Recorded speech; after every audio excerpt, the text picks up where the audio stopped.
नमस्कार, ओंकार न्यूज देख रहे हैं आप। आपके साथ मैं हूं आस्था श्रीवास्तव। रुक करते हैं खबरों का। अमेरिका दौरे पर केंद्रीय वित्त मंत्री निर्मला सीतारमण पहुंची हैं। इस दौरान उन्होंने बड़ा बयान दिया। उन्होंने कहा कि भारत में मुसलमानों की संख्या भी बढ़ी है और वे तरक्की कर रही हैं। पाकिस्तान में अल्पसंख्यक तबाह हो गए हैं। I would think the answer for that lies with those investors who are coming to India, and they have been coming. And as somebody who's interested in receiving investments, I would only say, come have a look at what's happening in India, rather than listen to perceptions being built by people who have not even visited on the ground and who produce reports. Again, you know, emerging markets do carry this burden of, you're the emerging market, you have every business to ask us for help, or every business to speak about every issue on which you need to play a constructive role, but yet the prescriptions are ours. I would want to ask if human, that's not to say, or not to even imply that I accept the perception that you're referring to. India has the second largest Muslim population in the world. And that population is only growing in numbers. If there is a perception, or if there's a reality, their lives are difficult or made difficult with the support of the state, which is what is implied in most of these write-ups, I would ask, will this happen in India, in the sense, will the Muslim population be growing than what it was in 1947? As opposed to, let us say, I take the name of the country and therefore the contrast can be sharper, as opposed to Pakistan, which was formed at the same time. India was divided into two, Pakistan.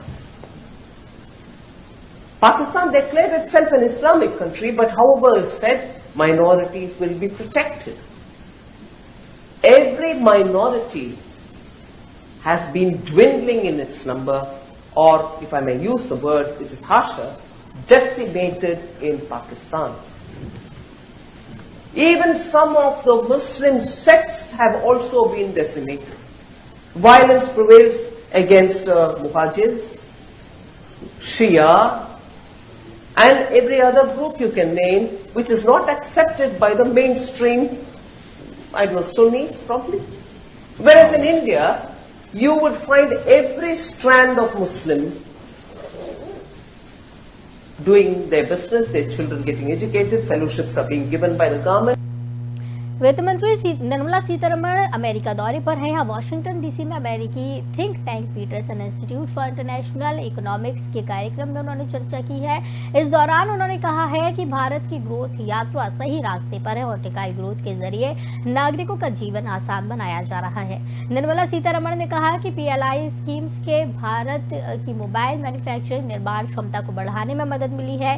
ये साल 2014 में शून्य थी और आज हम दुनिया के दूसरे सबसे बड़े स्मार्टफोन मैन्युफैक्चरर हैं। देश के 13 उभरते हुए सेक्टर के लिए PLI स्कीम्स के जरिए ग्लोबल वैल्यूएशन को भारत में लाया जा रहा है। तो ग्लोबल वैल्यूएशन को जब भारत में लाया जाएगा, इससे विकास की रफ्तार और भी ज्यादा बढ़ेगी। देश में मैन्युफैक्चरिंग सेक्टर की ग्रोथ बढ़ने से इसे सहारा मिल रहा है। हम अपने यहाँ मैन्युफैक्चरिंग सेक्टर को बढ़ावा दे रहे हैं और जो उत्पाद हम मैन्युफैक्चर कर रहे हैं उनका इंपोर्ट नहीं कर रहे। फेस्ड मैन्युफैक्चरिंग प्रोग्राम के चलते घरेलू बाजारों को उत्पाद मुहैया कराना ज्यादा आकर्षक हो गया है। वित्त मंत्री ने यह भी कहा है कि भारत अपने कुशल युवाओं और बड़े घरेलू बाजार के कारण काफी आकर्षक स्थान पर है। सप्लाई चेन में दिक्कतों की वजह से आ रहे लगातार झटकों के चलते एमएनसी ज्यादा सोच विचार करके और अधिक डाइवर्सिफिकेशन पर फोकस कर रही है। ग्लोबल वैल्यू चेन में भारत का रोल ज्यादा महत्वपूर्ण हो गया है। वित्त मंत्री ने कहा कि डिजिटल युग के उत्थान के बावजूद इलेक्ट्रॉनिक ट्रांसमिशन पर साल 1998 से मॉरेटोरियम जारी है। क्या डब्ल्यूटीओ के मॉरेटोरियम पर पॉलिसी में बदलाव नहीं होना चाहिए? हमें ग्लोबलाइजेशन के फायदों को पलटना नहीं चाहिए, बल्कि इन्हें और ज्यादा पारदर्शी बनाना चाहिए।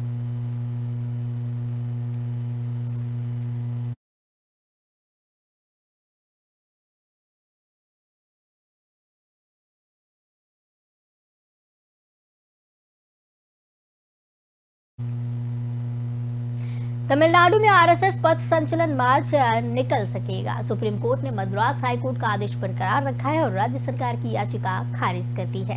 दरअसल 47 जगहों पर आरएसएस का पथ संचलन निकलना है, जिसका विरोध तमिलनाडु सरकार कर रही थी। सरकार ने कहा कि कई जिले ऐसे हैं जहां सड़क पर मार्च से खतरा हो सकता है।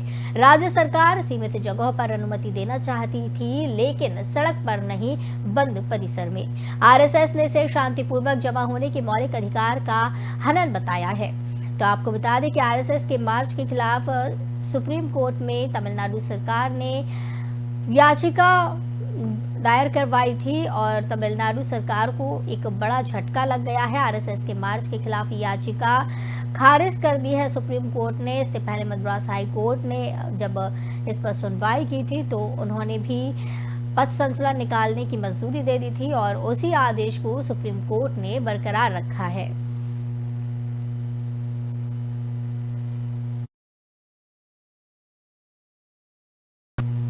पंजाब पुलिस को वारिस पंजाब देखिए प्रमुख अमृतपाल सिंह के मामले में एक बड़ी सफलता मिली है। भगोड़े अमृतपाल सिंह के साथ काफी समय तक साया बनकर चल रहे पप्पल प्रीत सिंह को एक ज्वाइंट ऑपरेशन में बीते दिन पंजाब पुलिस के कथुनंगल से गिरफ्तार किया गया है। पप्पल प्रीत को पुलिस ने असम की डिब्रूगढ़ जेल भेज दिया है। पंजाब पुलिस आज सुबह 5:45 पर फ्लाइट से अमृतसर से असम लेकर गई है। पप्पल प्रीत की गिरफ्तारी के बाद अब पंजाब पुलिस को अमृतपाल से जुड़े कई राज पता लगाने में मदद मिल सकती है। तो बताया जा रहा है कि अमृतसर से असम पप्पल प्रीत को शिफ्ट कर दिया गया है। अमृतपाल के साथ ही को डिब्रूगढ़ जेल भेजा गया है। अमृतपाल के साथ कई दिनों तक साया बनकर ये पप्पल प्रीत चल रहा था। अमृतपाल का काफी मदद पप्पल प्रीत ने किया है।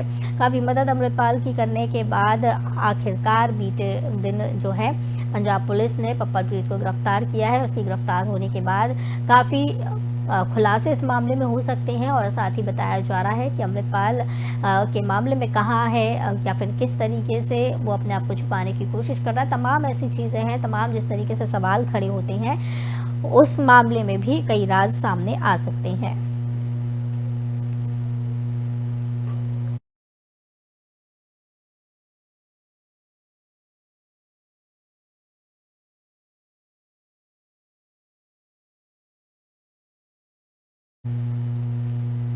महाराष्ट्र के मुख्यमंत्री एकनाथ शिंदे को जान से मारने की धमकी मिली है। महाराष्ट्र पुलिस के कंट्रोल रूम में फोन करके कॉलर ने कहा कि मैं एकनाथ शिंदे को उड़ा दूंगा और इतना कहकर उसने फोन काट दिया। महाराष्ट्र पुलिस को कंट्रोल नंबर 112 नंबर पर कॉल आया था। ये कॉल सोमवार 10 अप्रैल को देर शाम आया था। फोन करने वाले ने पुलिस से कहा कि वो महाराष्ट्र के मुख्यमंत्री एकनाथ शिंदे को उड़ा देगा। सीएम को धमकी की कॉल के बाद पुलिस तुरंत एक्टिव हुई और कॉलर की लोकेशन ट्रेस की। इसके बाद पुणे पुलिस ने कॉलर को गिरफ्तार कर लिया है। कॉलर मुंबई के धारावी इलाके का रहने वाला है। पूछताछ में पता चला कि कॉलर ने जब फोन किया उस समय वो नशे की हालत में था और नशे की हालत में युवक ने 112 पर कॉल किया और एकनाथ शिंदे के लिए एक धमकी भरा मैसेज भेजा है। 112 पर कॉल करके युवक ने कहा कि वो एकनाथ शिंदे को उड़ा देगा। तो आपको बता दें कि लगातार इस तरीके की खबरें सामने आती हैं, एक के बाद एक जो है धमकी भरी कॉलें बड़े बड़े नेताओं को की जा रही हैं और दिग्गजों को की जा रही हैं, अभिनेताओं को की जा रही हैं। इससे पहले सलमान खान को भी की गई है और संजय राउत को भी की गई है। तो जिस तरीके से ये खबरें सामने आ रही हैं, कई बड़े सवाल खड़े हो रहे हैं। इतने हौसले क्यों बुलंद हैं? हालांकि बताया जा रहा है कि शिंदे को जिस तरीके से धमकी भरी कॉल आई है 112 पुलिस कंट्रोल रूम पर, उसने शराब के नशे में ये कॉल की है पुलिस तुरंत एक्शन मोड पे आई है और बताया जा रहा है कि आरोपी को गिरफ्तार कर लिया गया है। और कॉलर ने जब फोन किया उस समय वो नशे में बताया जा रहा है और इसी हालत में फोन करके धमकी दी गई है। पुलिस को सीधे ये कॉल आई है 112 पर। वहीं बताया ये जा रहा है कि इस मामले में पुलिस ने गिरफ्तार कर लिया है आरोपी को।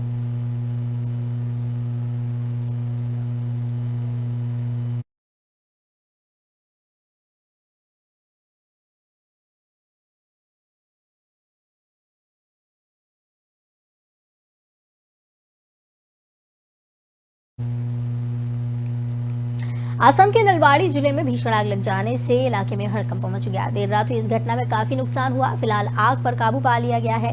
इसमें किसी के हताहत होने की कोई भी खबर अभी तक सामने नहीं आई। मौके पर फायर ब्रिगेड और पुलिस बल मौजूद रहा। जानकारी के अनुसार कल रात असम के नलबाड़ी जिले के रामपुर में एक बाजार में आग लगी। आग की इन भीषण लपटों से बाजार की लगभग 7 से 8 दुकानें जलकर खाक हो गई। दमकल कर्मियों ने पुलिस और स्थानीय लोगों की मदद से आग पर काबू पाया। तो बाजार में भीषण आग लगने की खबर सामने आई है। नलबाड़ी में ये आग लगी है। दमकल कर्मियों ने कड़ी मशक्कत के बाद आग पर काबू पाया। पुलिस और स्थानीय लोगों ने इसकी मदद की है। फायर ब्रिगेड की गाड़ी मौके पर पहुंची, आग बुझाने की कोशिश की गई। बाजार में जिस तरीके से आग लगी है, भीषण रूप इस आग ने ले लिया है। लाखों का नुकसान इसमें बताया जा रहा है और आग की लपटें उठती हुई यहाँ पर नजर आई, जिससे क्षेत्र में दहशत का माहौल भी देखने को मिला। हड़कंप यहाँ पर मच गया है। और वहीं जिस तरीके से ये आग देखने को मिली, इस आग ने कई दुकानों को अपने आगोश में ले लिया।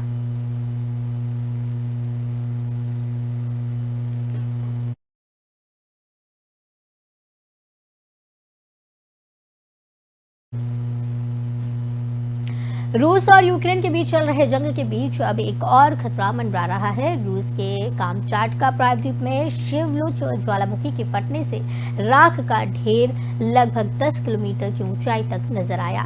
इसे हवाई यातायात के लिए खतरा बताया जा रहा है। कामचाटका ज्वालामुखी विस्फोटक प्रतिक्रिया टीम ने बताया है कि ज्वालामुखी के फटने के बाद उद्यान विभाग को चेतावनी जारी कर दी है। अंदाजा लगाया जा रहा है कि ज्वालामुखी में 15 किलोमीटर ऊंचाई तक विस्फोट कभी भी हो सकता है। इससे कम उड़ान वाले विमान और अंतर्राष्ट्रीय गतिविधियां प्रभावित इससे हो सकती हैं। तो रूस पर खतरा मंडराता हुआ नजर आ रहा है। हर तरफ राख का ढेर भी दिखाई दे रहा है। 10 किलोमीटर ऊंचाई तक ये ज्वालामुखी फटा और साथ ही साथ हवाई यातायात के लिए ये एक बड़ी परेशानी बन गया है। इससे कई उड़ानें प्रभावित हो सकती हैं, अंतर्राष्ट्रीय उड़ानें भी प्रभावित हो सकती हैं।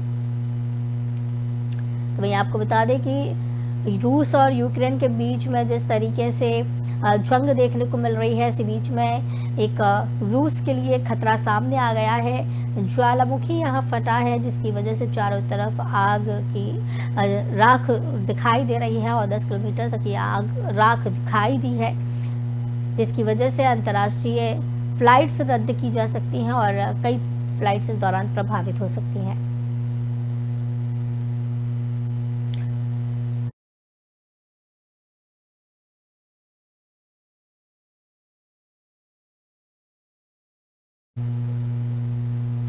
बांग्लादेश की संसद में प्रधानमंत्री शेख हसीना के तल्ख तेवर देखने को मिले हैं। इस दौरान उन्होंने न सिर्फ एक अखबार बल्कि अमेरिका तक पर उनकी सरकार को गिराने की कोशिश का आरोप लगाया। हसीना ने कहा कि कल तक जो भ्रष्टाचार के खिलाफ बात करते थे, आज वही इसका समर्थन करने वालों के पक्ष में खड़े हैं। संसद के सत्र के दौरान हसीना के तेवर देखने वाले थे। उन्होंने इस सत्र में अमेरिका पर जमकर भड़ास निकाली और साथ ही भ्रष्टाचार के मुद्दे पर विपक्ष को जमकर सुनाया। हसीना ने अपने संबोधन में बांग्लादेश के अखबार प्रोथोम एलो का जिक्र किया। उनका कहना था कि यह अखबार किसी बच्चे को भी 10 टका देकर उससे देश की स्थिति पर झूठ बुलवाता है और फिर उसी झूठ को प्रमुखता से छापता है। हसीना के शब्दों में एक 7 साल के बच्चे को 10 टका दिया जाता है और उसे गलत बयान दिए जाते हैं। वो बच्चा पैसा मिलने के बाद कहता है कि उसे मीट और चावल सुनिश्चित करने के लिए आज़ादी चाहिए। अखबार इसके शब्दों को छापता है और प्रोथोम एलो अंधेरे में गलत काम करता है। हसीना के इस बयान पर सांसदों ने टेबल बजाकर उनका जोश बढ़ाया। हसीना ने इस अखबार को आवामी लीग, लोकतंत्र और देश की जनता का दुश्मन करार दिया। हसीना की माने तो ये लोग देश में कभी स्थिरता नहीं चाहते। उनका कहना था कि जब साल 2007 में देश में आपातकाल लगा तो ये लोग काफी खुश थे। इस आपातकाल के बाद ये लोग अपने लक्ष्यों को हासिल करने में लग गए। तो बता दें कि बांग्लादेश की संसद में प्रधानमंत्री के तल्ख तेवर देखने को मिले हैं।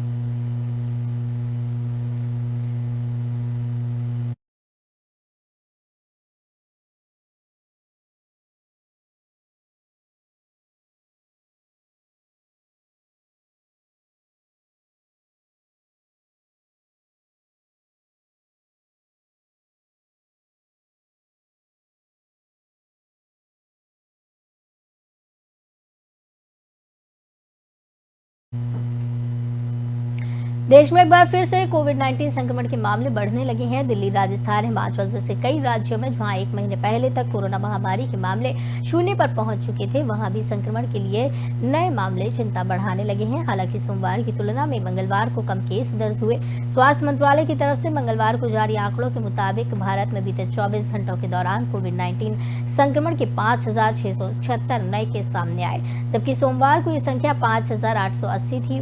साथ ही सक्रिय मरीजों की संख्या बढ़कर 37,000 के पार पहुंच गई। ऐसे में कोविड-19 के मामले बढ़ने के बीच सोमवार को अस्पतालों की तैयारियों का जायजा लेने के लिए देश भर में सरकारी और निजी अस्पतालों में मॉक ड्रिल की गई, जो मंगलवार को भी जारी रहेगी। गौरतलब है कि केंद्रीय स्वास्थ्य मंत्री मनसुख मंडाविया ने 7 अप्रैल को ही कोविड समीक्षा बैठक में राज्यों के स्वास्थ्य मंत्रियों से अस्पतालों का दौरा करने और 10 और 11 अप्रैल को तैयारियों का निरीक्षण करने का अनुरोध किया था।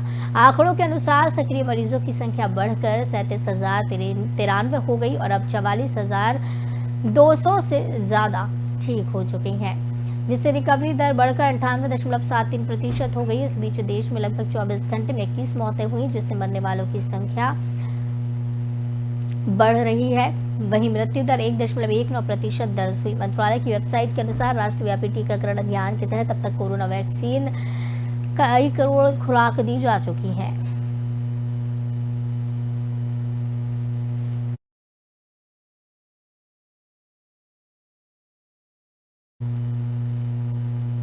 तो इस बुलेटिन में फिलहाल इतना ही। मुझे दीजिए इजाजत। नमस्कार।